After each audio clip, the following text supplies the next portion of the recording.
سورہ طٰہٰ آیت نمبر 48۔ نحمدہ ونصلی علی رسولہ الکریم، اما بعد، فاعوذ باللہ من الشیطان الرجیم، بسم اللہ الرحمن الرحیم۔ انا قد اوحی الینا ان العذاب علی من کذب وتولی۔ صدق اللہ العظیم۔ اللہ رب العالمین نے حضرت موسیٰ اور ہارون علیہ السلام کو حکم دیا کہ فرعون کے پاس جائیں اور اسے سمجھائیں۔ انہوں نے اللہ تعالیٰ سے دعا کی کہ یا اللہ وہ سرکش ہے۔ اللہ تعالیٰ نے ارشاد فرمایا میں تمہارے ساتھ ہوں، تم جاؤ۔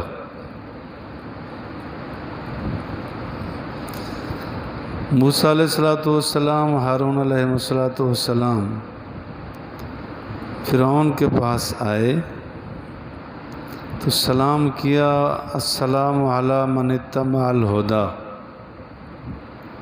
سلام اس پر جو ہدایت پر ہے۔ میں نے پہلے بھی عرض کیا ہے کہ کسی کافر کو ابتدا بالسلام جائز نہیں ہے، فاسق کو بھی بہتر ہے نہ کیا جائے، لیکن اشاعت دین کے حوالے سے، ربط کے حوالے سے کہیں حد تک گنجائش۔ تو موسیٰ علیہ السلام جب وہاں تشریف لے گئے تو فرمایا انا قد اوحی الینا، بے شک ہماری طرف وحی کی گئی ہے، ان العذاب، بے شک عذاب اس شخص پر ہوگا جس نے جھٹلایا اور پھر گیا، اعراض کیا۔ جب موسیٰ علیہ السلام نے فرمایا کہ ہم رسول ہیں، ہمارے پاس وحی آئی، جو جھٹلائے گا اس پر عذاب آئے گا، اعراض کرے گا۔ تو اس نے کہا کہ میرے علاوہ کوئی اور رب، وہ تو خود دعویٰ کرتا تھا نا انا ربکم الاعلیٰ، کہ میں بڑا رب ہوں۔ تو اس نے سوال کیا قال فمن ربکما یا موسیٰ، کہنے لگا تم دونوں کا رب کون ہے اے موسیٰ؟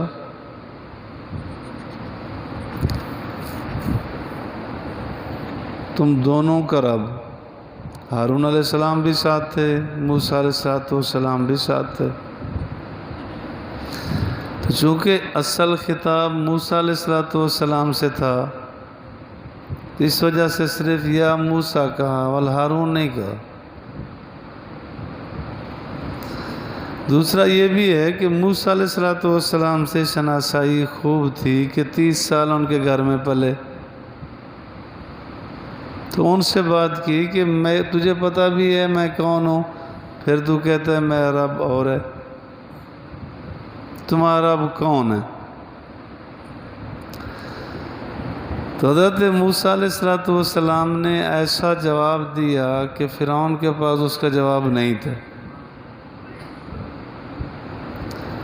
فرمایا قال ربنا الذی، فرمایا ہمارا رب وہ ذات ہے جس نے ہر چیز کو خلقت عطا کی، پیدائش عطا کی، ثم ہدی، پھر اس کی رہنمائی بھی فرمائی۔ ہیلے بہانے تو سارے کیے جا سکتے ہیں، لیکن کسی چیز کو پیدا کرنا یہ صرف اللہ کی صفت ہے، یہ بھی یاد رکھنا۔ چیزوں کا موجد تو کوئی اور ہو سکتا ہے، لیکن خالق صرف اللہ کی ذات۔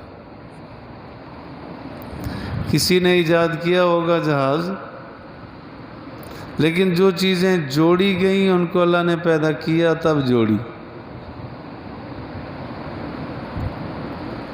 ٹھیک ہے، جتنا چیزیں بھی بنی ان کے ایجادات وہ اپنی جگہ، لیکن ان کا اصل مادہ، اصل چیزیں اللہ نے پیدا کی تھی، انہوں نے جوڑ توڑ کر کے بنا دیے۔ تو خالق اللہ ہے، موجد کوئی اور بھی ہو سکتا ہے۔ تو حضرت موسیٰ علیہ السلام نے فرمایا کہ ہمارا رب وہ ہے جس نے پیدا کیا۔ فرعون پیدا تو نہیں کر سکتا تھا، ساکت ہو گیا۔ ثم ہدا، پھر فرمایا اللہ رہنمائی بھی دکھاتے ہیں۔ بچہ پیدا ہوتا ہے، جیسے ہی ماں پستان اس کے منہ میں دیتی ہے وہ منہ ہلانے لگتا ہے۔ آخر کوئی ذات ہے جس نے اس کو یہ سبق پڑھایا کہ منہ ہلاؤ گے تو کام بن جائے گا۔ بچے کا کوئی مسئلہ بھی پیش آ جائے، بڑا ہو چھوٹا ہو، وہ رو کے اپنا کام نکلوا لیتا ہے۔ آخر کس نے اس کے دل دماغ میں ڈالا کہ رو گے تو کام بن جائے گا؟ واقعتاً ہے تو ایسے، رونے سے کام بنتے۔ ایک بزرگ کا واقعہ پڑھا ہے، بیمار ہو گئے کافی، قرضہ لے لے کے صدقہ خیرات کیا کرتے تھے، آگے قرضے خواہ، قرض خواہ آ گئے۔ انہوں نے کہا حضرت جی قرضہ دے دیں۔ ایک آیا، دوسرا آیا، تیسرا آیا، 7 آدمی آ گئے۔ بیٹھ جاؤ بھائی، بیٹھ گئے۔ پھر ایک بچہ باہر آیا، کوئی چیز بیچ رہا تھا کھانے کی نا، تو اسے بلوا لیا کہ ان کو تقسیم کر دے۔ تقسیم کر دی گئی۔ تھوڑی دیر تو بیٹھا، کہنے لگا جی مجھے تو پیسے دو، میں تو جاتا ہوں۔ انہوں نے کہا یہ قرضہ لینے کے لیے آئے ہوئے ہیں، تو بھی بیٹھ جا، اللہ تعالیٰ انتظام کرے گا۔ تو بچہ رونے لگا۔ جب رویا تو کچھ دیر بعد دروازے پر کسی نے دروازہ کھٹکایا اور اس نے پیسے پیش کیے کہ سب کا قرضہ اتر گیا۔ تو اس بزرگ نے فرمایا کہ اللہ نے مجھے الہام کیا تھا کہ ان میں سے کوئی روئے گا تو میں کام بنا دوں گا۔ یہ رو نہیں رہے تھے، تو بچہ رو پڑا۔ بالکل ایسے حدیث پاک میں آتا ہے، اگر کسی آدمی نے اللہ کے خوف سے رو کے مکھی کے سری کے برابر آنسو نکال دیا، بخشش کا سامان بن جائے گا۔ لیکن آج کل دنیا کے دکھوں نے، دنیا کے بکھیڑوں نے تو ہمیں رلا دیا، اللہ کے خوف سے ہم نہیں روتے،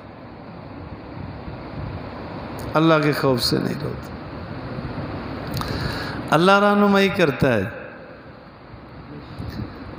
جانور کا بچہ ہے، گائے بھینس، بس جیسے آیا اللہ تعالیٰ نے آخر اس ماں کے دل دماغ میں ڈالا ہوگا نا کہ وہ چاٹ لیتی ہے، ساری علائش ملائش سار اس کی صاف کر لیتی۔ جوں چاٹ کے صاف کر لیا گیا وہ تگڑا ہو جاتا، اور پھر ماں کے پستانوں کی طرح وہ جانے کی کوشش کرتا ہے۔ وہاں گیا، منہ ہلایا، کام بن گیا اس کا۔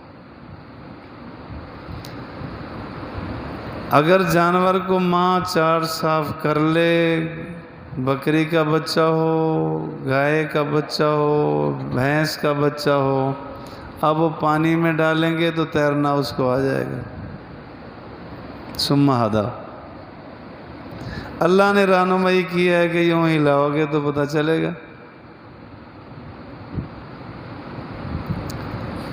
سب کے لیے ہے۔ تو دیکھا اللہ تعالیٰ نے کیسے رہنمائی کی، وہ مچھروں کو تو پکڑ لے، مکڑی کو تو پکڑ لے، بچھو کو کبھی نہیں پکڑا۔ کس نے سکھلایا اس کو؟ کوئی ذات ہے نا جو سکھلا رہی ہے۔ قاری طیب سے رحمۃ اللہ علیہ کی ایک کتاب ہے، انسانیت کا امتیاز۔ بڑی اچھی کتاب ہے، مختصر رسالہ ہے، کہیں مل جائے تو اس کو ضرور پڑھ لو۔ جہاں اور واقعات نقل کیے ہیں، ایک واقعہ یہ بھی نقل کیا ہے۔ قاری طیب صاحب رحمۃ اللہ علیہ فرماتے ہیں کہ میں ایک دیہات میں گیا تو وہاں لوگ پریشان تھے۔ میں نے کہا کیا ہوا؟ کہتے جی بندر آتے ہیں، روٹیاں اٹھا کے لے جاتے ہیں، کبھی چھوٹے بچوں کو بھی اٹھا کے لے جاتے ہیں، ہم بڑے پریشان۔ تو جو بابے اکٹھے ہوئے، مشورہ دیا کہ ایسا کرو، کھانا پکاؤ، روٹیوں میں زہر ملا دو۔ ایسا کر دیا گیا کہ مختلف جگہوں پر 10-10 5-5 روٹیاں رکھ لو۔ قاری صاحب کہتے ہیں میں وہ رات وہیں تھا، روٹیاں لگ لی گئی، جیسے انتظار میں اور بھی بیٹھے، میں بھی بیٹھا۔ ایک بندر آیا، اس نے جب دیکھا نا کئی ساری روٹیاں رکھی ہیں تو دیکھ کے ذرا حیران ہوا، روٹیوں کو نہیں اٹھایا، یہ پیچھے چلا گیا، ایک جگہ کھڑے ہو کے زور سے آواز نکالی، کئی سارے بندر اکٹھے ہو گئے۔ بھلا عالم کیا سمجھ آئی اس کو؟ اب وہ گئے جھاڑیوں کی طرف، تیزی سے بھاگے، ایک جھاڑی کے پاس گئے، اس کی ایک ایک ٹہنی توڑی، وہ سارے اپنے منہ میں لے کے آ گئے، رکھ دی، ساری روٹیاں کھا کے اوپر چبائی اور بھاگ کے نکل۔ کہ اللہ نے کیسے دل دماغ میں ڈالا کہ اس زہر کا تریاک وہاں ہے، لے آؤ۔ اللہ اللہ ہے۔ مولانا تقی عثمانی صاحب مدد ذیلہ فرماتے ہیں کہ میں لندن کا سفر کر رہا تھا، ایک جگہ جنگل میں گاڑی رک گئی، اترے تو میں نے دیکھا کہ ایک بہترین خوبصورت درخت ہے، سرسبز زبردست، تو میں اس کی طرف جانے لگا، تو جو میرے ساتھ رابر تھا، ساتھی تھا، اس نے کہا مولانا ایک منٹ رکو رکو رکو۔ میں رک گیا، کہتے اس کو ہاتھ نہیں لگانا، ٹھہرو۔ تو وہ دائیں بائیں اس نے ایک چکر لگایا، دیکھنے کے بعد اب اس نے دیکھا نا کہ ایک اور درخت چھوٹا سا کھڑا تھا، اس کی ایک ٹہنی توڑی، وہ ٹہنی توڑ کے میرے ہاتھ میں تھما دی، کہتے ہیں آپ اس کو توڑو، یہ زہر ہے، اگر ہاتھ لگاتے آپ گر جاتے، یہ اس کا تریاک ہے۔ تو کوئی ایسی معصیت اللہ نے نہیں اتاری جس کا تریاک نہ رکھا ہو، ہر چیز کا تریاک تو موجود ہے، ہر گناہ اور معصیت کا تریاک توبہ ہے۔ ربنا ظلمنا انفسنا وَإِن لَّمْ تَغْفِرْ لَنَا وَتَرْحَمْنَا لَنَكُونَنَّ مِنَ الْخَاسِرِينَ۔ ثم ہدا، اللہ رہنمائی کرتے ہیں، آدمی کی رہنمائی بھی کرتے ہیں، دل دماغ میں باتیں ڈال دیتے ہیں، ہر جانور کی، ہر بچھو کی، ہر چیز کی، کہ جانور ہیں وہ کئی سارے گھاس ایسے ہیں کہ اگر سبز ہوں تو زہریلے ہوتے ہیں، خشک ہو جائیں تو زہریلے، اثرات ختم ہو جاتے ہیں، وہ نہیں کھاتے۔ تو اللہ وہ ذات ہے جس نے ہر چیز کو پیدا کیا، ثم ہدا، پھر اس کی رہنمائی بھی کی، رہنمائی کر دیے۔ شہد کی مکھی ہے تو اللہ تعالیٰ نے اس کی رہنمائی کی کہ وہ ایسی کوئی چیز نہیں لے گی جو اس میں ملانے کے بعد کسی کے لیے کوئی زہر یا برے اثرات ظاہر ہو سکیں، کہ اللہ تعالیٰ نے وعدہ کیا ہے کہ اس میں شفا ہی شفا ہے، تو نقصان دہ چیز وہ نہیں لا سکتے، ان کا ایک نظام ہے۔ ہر ایک چیز کو دیکھیں گے تو اللہ تعالیٰ نے رہنمائی کی ہے، سمجھایا، سکھلایا ہے، اور انسان نہ سمجھے تو اور بات ہے، حقیقت سمجھتا ہے۔ تو میرا رب وہ ہے جس نے ہر چیز کو پیدا کیا۔ اب شیطان فرعون وہ لاجواب ہو گئے، اب اس نے دو چیزیں ہیلے سوچی، تھا بڑا شاطر، بڑا کانٹا آدمی تھا، آج کل کا کوئی سیاسی وہاں نہیں پہنچ سکے گا جتنا بھی زور لگا لے۔ اس نے ایک تو یہ ہے کہ اس کا جواب نہیں تھا، اب جواب میں دوں تو کیا کروں، تو اس نے بات کو ٹالنے کی کوشش کی، دوسری طرف پھیرا۔ دوسرا ایک سیاسی چال یہ چلائی کہ پوچھا کیا، قال فما بال القرون الاولی، کہ مجھ سے پہلے گزر گئے وہ بھی رب کو نہیں مانتے تھے، قیامت کو نہیں مانتے تھے، حشر کو نہیں مانتے تھے، تیری نبوت کو بھی نہیں مانتے تھے، ان کا کیا ہوگا، ان کا کیا حال ہے؟ خیال یہ تھا کہ یہ کہے گا وہ گمراہ تھے، وہ جہنمی تھے، تو ساری قوم اس کی مخالف ہو جائے گی، دیکھو جی یہ سب کا مخالف ہے، ہمارے بڑوں کو بھی برا کہتا ہے۔ دوسرا یہ تھا کہ یہ مسئلہ ہے علم غیب کا، علم غیب صرف اللہ کی ذات جانتی ہے اور کوئی نہیں جانتا۔ علم غیب اسے کہتے ہیں کہ زمانہ ماضی، حال، استقبال، تینوں زمانوں کا علم بغیر کسی آلے اور ذریعے کے حاصل ہو، اس کو کہتے ہیں علم غیب، یہ صرف اللہ کے پاس ہے۔